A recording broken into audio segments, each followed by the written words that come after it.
دو تین باتیں ہمارے ذہن میں سے بڑی کلیئر ہونی چاہیے. سب سے پہلے ہم ایک حکومت لاتے ہیں. یہ پارلیمانی جمہوری سسٹم ہے نا, پارلیمانی عدلیہ سسٹم نہیں ہے, نہ پارلیمانی اسٹیبلشمنٹ سسٹم ہے.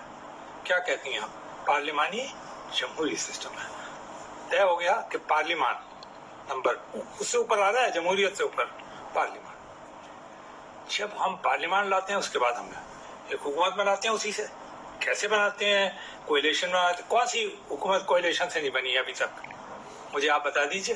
جب سے یہ سیکنڈ دور شروع ہوا ہے جمہوریت کا, کون سی حکومت ایسی ہے جو کوئلیشن سے نہیں بنی؟ تو اگر یہ کوئلیشن سے بن گئی تو کوئی ایسی قیامت نہیں آ گئی. تو صرف ایک بات یہ جانتا ہوں کہ ایک قصہ ختم ہو گیا ہے, ووٹنگ ختم ہو گئی. اب آپ 47 46 پتہ نہیں کیا کیا بولتے ہیں, وہ تو 35 50 اور یہ پاکستان میں چلتا رہتا ہے, انڈیا میں بھی چلتا رہتا ہے. میں آپ کو ایک اور میں بتا دوں آپ کو, آج ہی میں دیکھ رہا تھا پاکستان کے تمام ٹیلی ویژن ایک عجیب سی بات کہہ رہے ہیں جی مودی صاحب اپنے آپ کو اوتار سمجھنے لگے ہیں اور یعنی کلٹ کی سیاست لا رہے ہیں. آپ نے کیا کیا پچھلے 5 سال پاکستان میں؟ کلٹ کی سیاست کی ہے نہیں کی, دبا کے. اور وہ اوتار اگر سمجھتے تھے, مجھے نہیں معلوم کہ یہ اوتار سمجھتے تھے یا نہیں سمجھتے تھے, لیکن کم. دوسری بات آپ نے جو کی ہے وہ اصل میں قوانین کی ہے. ہماری افسوسناک ہمیں تکلیف ہوتی ہے جہاں حکومت کے اوپر یہ الزامات لگتا ہے, سیاسی جماعتوں پہ الزام لگتا ہے, خاص طور پہ بڑی پارٹیوں پہ الزام لگتا ہے. بہت سارے کوئی کہتا ہے بیچ لیا, خرید لیا, پتہ نہیں کیا کیا, جو چاہا آپ نے الزام لگا دیا, لیکن کوئی ثابت نہ ہوا. تو پھر دوسری طرف آئی اسٹیبلشمنٹ پہ بھی الزام لگتا ہے, اور حقیقت ہے کہ انہوں نے بھی 30-40 سال اس میں ایسا کام کیا ہے. آدھا پیریڈ ان کا تھا. جی بالکل, انہیں وہ رائٹ نہیں تھا, انہوں نے آئین کی خلاف ورزی کی. لیکن تیسری طرف اگر عدلیہ کا بھی دیکھیں کردار, تو اگر مولوی تمیز الدین سے لے کر آج تک یہ نظریہ ضرورت کون لایا تھا؟ شریف الدین پیر رضا صاحب لائے تھے, جو کہ پاکستان کے چیمپئن وکیل سمجھے جاتے تھے. وہ کتابیں انہوں نے لکھی لیا نظریہ ضرورت. میں نے پہلے بھی آپ کے پروگرام میں عرض کیا تھا, جس نے ایجاد کیا تھا اس نے کان پکڑ لیا, اس نے کہا خدا کے واسطے اسے کبھی امپلیمنٹ نہ کرنا. کہاں امپلیمنٹ ہوا جا کر؟ پاکستان میں امپلیمنٹ. اور کیا امپلیمنٹ کیا آپ نے؟ مارشل لا کی حکومتوں کو جسٹیفائی کرنے کے لیے. اگلی بات میں ایک اور بات کہتا ہوں کہ چلیے نظریہ ضرورت تو ختم ہو گیا, ہم نے کہا مشرف تک کیا معاملہ ختم, لیکن نہیں, پھر جوڈیشل ایکٹیویزم شروع ہو گئی. یوسف رضا گیلانی صاحب کو جس طرح اتار کے پھینکا گیا خواہ مخواہ توہین عدالت کے معاملے کے اندر, 1 منٹ کی سزا دی تھی انہیں, کوئی تک نہیں بنتا تھا. اس کی وجہ سے آپ نے اٹھا کے پھر سیکنڈ والے کو بھی پھینک دیا اٹھا کے, اس کے بعد پھر نواز شریف کو بھی پھینک دیا اٹھا کے. یعنی اتنی ایکٹیویزم, یہ تو سپر ایکٹیویزم ہے, ہائپر ایکٹیویزم کہلائے گی. پھر ریکارڈنگ کے معاملے کے اندر $6 ارب کا فائن کروا دیا. اس کے لیے پاکستان نے کس جگہ جا کے منت نے نہیں کیا آؤٹ آف دی کورٹ. نہیں, $6 ارب کا اگر فائن ہو جاتا اور آپ کو دینا پڑتا, دے سکتے تھے آپ, ساری قوم ہی غرق ہو جاتی اس میں.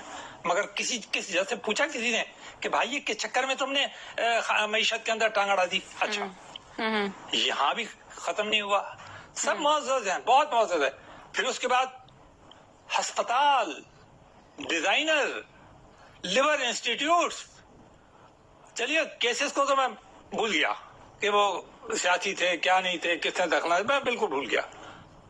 ڈیم فنڈ اکٹھے کرنا شروع کر دیے مانچسٹر جا کے. بالکل گرین چٹ دے دی گئی ہے جو ہمارے نگراں دور میں جو لوگ تھے. کیا سمجھتے ہیں اس معاملے کو کہ یہ معاملہ کیا اتنا سادہ تھا کہ بالکل بند کر دیا گیا, اور کسان تو ابھی بھی رول رہا ہے, کسان تو اب بھی اپنی گندم اونے پونے داموں میں بیچنے میں مجبور ہو گیا ہے.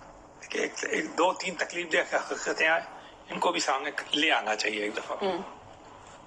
ٹیکس نیٹ کے اندر ایگریکلچر سیکٹر پاکستان میں بالکل نہیں آتا. ٹھیک ہے, صرف تنخواہ دار طبقہ جو ہے یا تاجر طبقہ.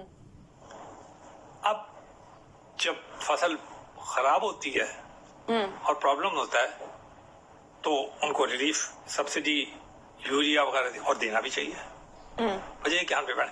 لیکن ایک انتہائی تکلیف دہ بات یہ ہے کہ کہتے ہیں کہ Pakistan is an agricultural country, یہی جملہ بولوا جاتا نا یہاں پر, لیکن پاکستان کے 50% سے زیادہ ایگریکلچرل کنٹری ہونے کے باوجود لینڈ پہ ٹیکس بھی نہیں ہے.